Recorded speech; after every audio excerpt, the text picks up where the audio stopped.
خدا کی تعلیمات میں یہ نہیں.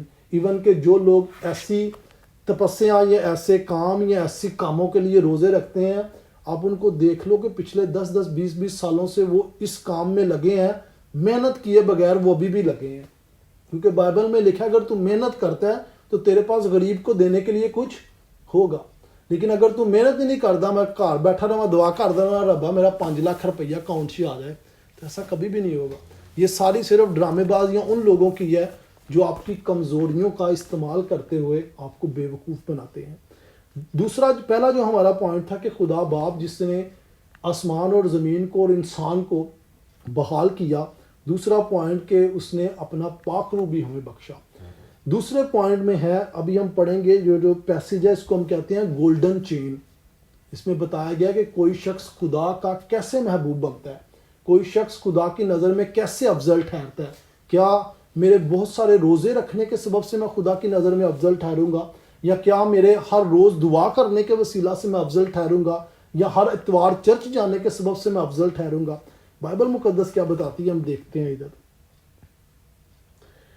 اگر آپ میرے ساتھ 29ویں آیت پڑھیں تو اس میں لکھا ہے، کیونکہ جن کو اس نے پہلے سے جانا ان کو پہلے سے مقرر بھی کیا کہ اس کے بیٹے کے ہم شکل ہوں، تاکہ وہ بہت سے بھائیوں میں پہلوٹھا ٹھہرے. اور جن کو اس نے پہلے سے مقرر کیا ان کو بلایا بھی، اور جن کو بلایا ان کو راست باز بھی ٹھہرایا، اور جن کو راست باز ٹھہرایا ان کو جلال بھی بخشا.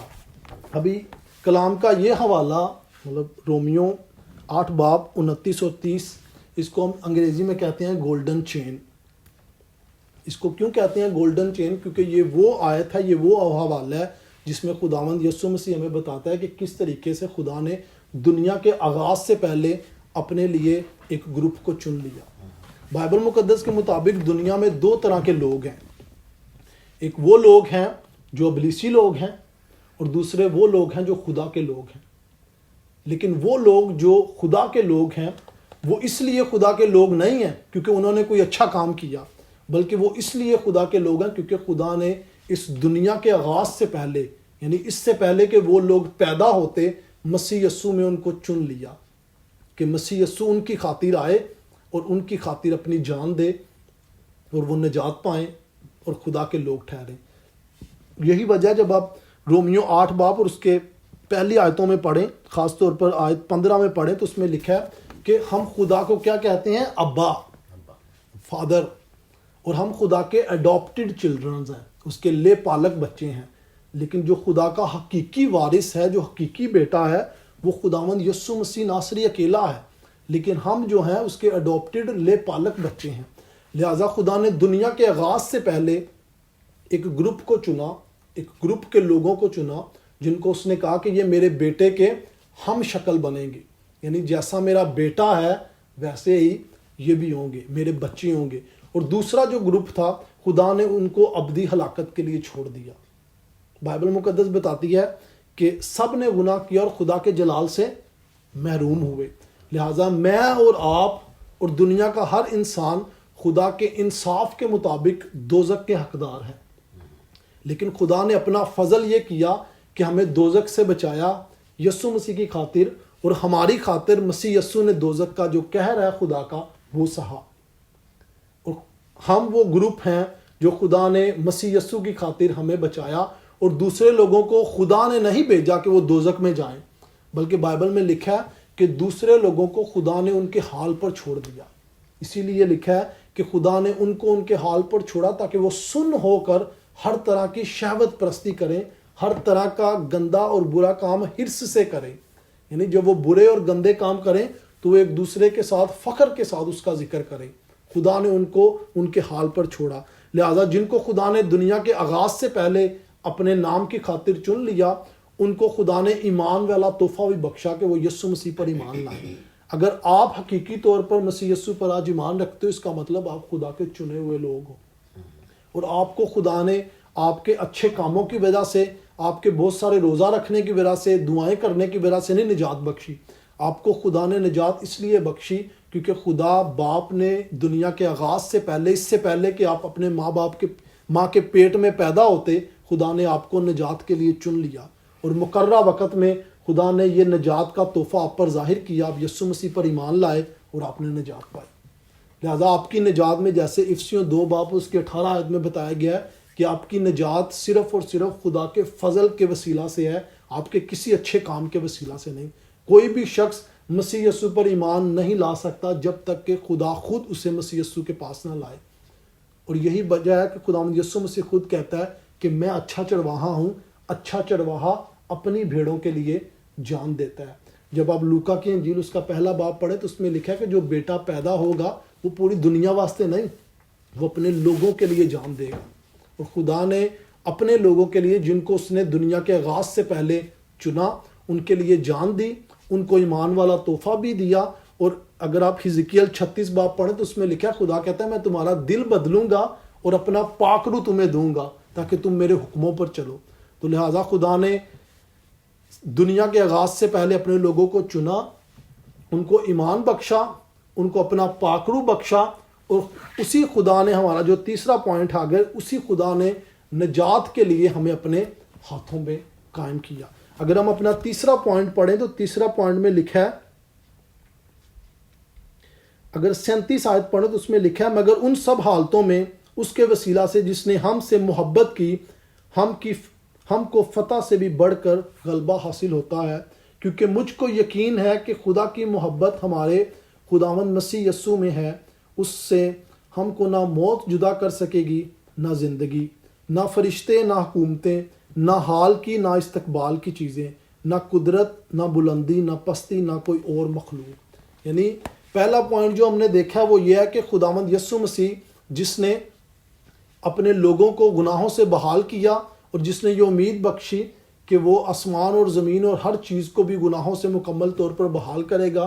دوسرا پوائنٹ ہم نے جو دیکھا وہ یہ ہے کہ خدا نے جس نے انسان کو نجات بخشی، اس نے اپنا پاک روح بھی بخشا تاکہ پاک روح ہماری خاطر دعا کرے، ہماری شفاعت کرے اور ہمیں تسلی بخشے۔ اور تیسرا جو پوائنٹ ہے وہ یہ ہے کہ خدا نے جس نے ہمیں نجات بخشی، ہماری نجات کو قائم بھی رکھا کہ ہم جان دینے تک اس کے ساتھ وفادار رہیں۔ مطلب یہ کہ ایک مسیحی جو نجات پا چکا وہ اپنی نجات کبھی نہیں کھوتا۔ خدا خود اس کی جو نجات کا جو ہے نگہبان ہے، خدا خود اسے اپنے ہاتھوں میں اپنے پروں میں چھپاتا ہے تاکہ وہ بندہ خدا کی نجات سے دور نہ ہو۔ اور یہی وجہ پولس رسول کہتا ہے کہ مجھے اس چیز پر پورا فخر ہے، پورا یقین ہے کہ کوئی بھی چیز مجھے مسیح کی محبت سے جدا نہیں کر سکتی۔ کیوں؟ کیونکہ مسیح نے تمام چیزوں پر غلبہ پایا، اس نے فتح پائی۔ لہٰذا ہمارے پاس آج یہ تسلی ہے کہ کوئی شخص ہمیں بے وقوف نہیں بنا سکتا یہ کہتے ہوئے کہ باجی تیری نجات کھو گئی ہے، لہٰذا تینوں دوبارہ توبہ دی ضرورت ہے، دوبارہ ہون تینوں جڑا وے بپتسمہ لین دی ضرورت ہے، پھر تو نجات پائیں گے۔ ہاں، توبہ کی ضرورت ہمیں ہر روز ہر لمحے ہے۔ کیوں؟ کیونکہ ہم نہ چاہتے ہوئے بھی گناہ کرتے ہیں، اور جب ہم گناہ کرتے ہیں ہماری ذمہ داری ہے ہم خدا کے آگے دعا کریں اور اس سے توبہ کی دعا کریں، اس سے معافی مانگیں۔ لیکن جو نجات ہے وہ کسی انسان کے اپنے بس کی کام نہیں، نہ ہی نجات جو ہے ہمارے اچھے کاموں کے وسیلہ سے ہے، بلکہ نجات شروع سے اینڈ تک جو نجات کا پروسیس ہے وہ سارا خداوند باپ کے ہاتھ میں ہے۔ اور اس کا یہ ہے جیسے میں نے پہلے بتایا گولڈن چین میں کہ خدا نے دنیا کے آغاز سے پہلے اپنے لوگوں کو چنا، اور جن لوگوں کو اس نے چنا ان کی خاطر اس نے مسیح کو بھیجا، اور جن لوگوں کو مسیح یسوع نے صلیب پر رہائی بخشی ان لوگوں کے لیے روح القدس بھی بخشا، اور جن لوگوں کے لیے روح القدس بخشا، روح القدس ان کے دل میں ہمیشہ تک ہے۔ اے نہیں ہوندا کہ اج دے دن ہفتے نو روح القدس دل چ وے، اتوار نو روح القدس نکل گیا ہے، منگل نو اسی پھر ہن روزے رکھنے شروع کر دئیے۔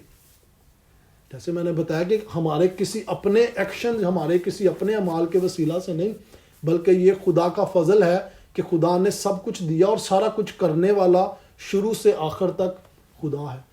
واحد چیز جو خدا نے ہمیں عطا کی ہے جو ہم کریں خدا کے لیے وہ یہ ہے کہ ہر وقت شکر گزاری کیا کرو۔ اور شکر گزاری کیوں کیا کرو؟ کیونکہ سب کچھ جو آپ لوگوں کے ساتھ ہوا ہے، جو نجات یافتہ لوگوں کے ساتھ ہوا ہے، ان میں ان کی اپنی کوئی حکمت عملی نہیں، ان میں سارا کام خدا کا ہے، اور خدا کا اس مقصد کے لیے ہمیشہ شکر کیا کرو۔ اور یہی وجہ ہے بائبل مقدس بار بار بتاتی ہے کہ ہر وقت دعا کرو اور شکر گزاری کرو خدا کی، کیونکہ جو کچھ آپ لوگوں کو ملا ہے بہت سارے لوگوں کے پاس یہ علم ہی نہیں، بہت سارے لوگوں کے پاس اس چیز کی خواہش ہی نہیں. میں یہ نہیں کہتا کہ وہ چاہتے ہیں نجات پانا اور ان کو نہیں ملتی، کیونکہ جو آپ کا چاہنا ہے نجات پانا یہ خدا کی طرف سے ہے. اگر آپ اپنے کسی مسلم، ہندو یا کسی اور جو فرینڈ سے، کسی دوست سے بات کریں، اسے آپ پوچھیں آپ نجات پانا چاہتے ہو، وہ فٹ سے کہے گا نہیں. کس چیز دی نجات؟ وہ اس طرف آئے گا ہی نہیں. لیکن اگر آپ آتے ہو اس طرف، بائبل پڑھتے ہو، اس چیز کا شوق رکھتے ہو، تو یہ جو شوق ہے یہ خدا کی طرف سے ہے. اس کا مطلب خدا کا فضل آپ پر ہوا ہے. لہٰذا ہم نے اس چیز کو ہمیشہ یاد رکھنا ہے کہ خدا نے ابتدا سے پہلے اپنے لیے لوگوں کو چنا، اور جن لوگوں کو چنا انہیں نجات دی، اور جن کو نجات دی ان کو روح القدس بخشا، اور جن کو روح القدس بخشا ان کی نجات بھی وہ آخر تک جو ہے ان کو قائم رکھتا ہے. اور یہی وجہ ہے متی 24 باب میں جب ہم پڑھیں تو بائبل میں لکھا ہے کہ خیر زمانہ میں بہت سارے جھوٹے نبی اور جھوٹے رسول آئیں گے، اور ممکن ہو ایسے بڑے بڑے کام کریں گے کہ ممکن ہو تو برگزیدوں کو بھی گمراہ کریں. وہاں پر کچھ لوگ یہ تعلیم دیتے ہیں کہ شاید خدا کے جو برگزیدہ ہیں اخیر وقت میں وہ بھی گمراہ ہو جائیں گے. کہیں پر بھی بائبل میں نہیں لکھا کہ خدا کے جو چنے ہوئے لوگ ہیں جن کی نجات کے لیے یسوع مسیح ناصری نے جان دی وہ بھی گمراہ ہو جائیں گے. بلکہ بائبل میں لکھا ہے کہ ان جھوٹے نبیوں کے کام اس قدر سچے نظر آئیں گے، سچے ہوں گے نہیں، سچے نظر آئیں گے کہ اگر ممکن ہو تو برگزیدوں کو بھی گمراہ کریں. لیکن خدا کا کوئی بھی برگزیدہ جو ہے وہ گمراہ نہیں ہوگا. لہذا ہم سب دعا کریں. قدوس خداوند باپ آسمانی، ہم تیرے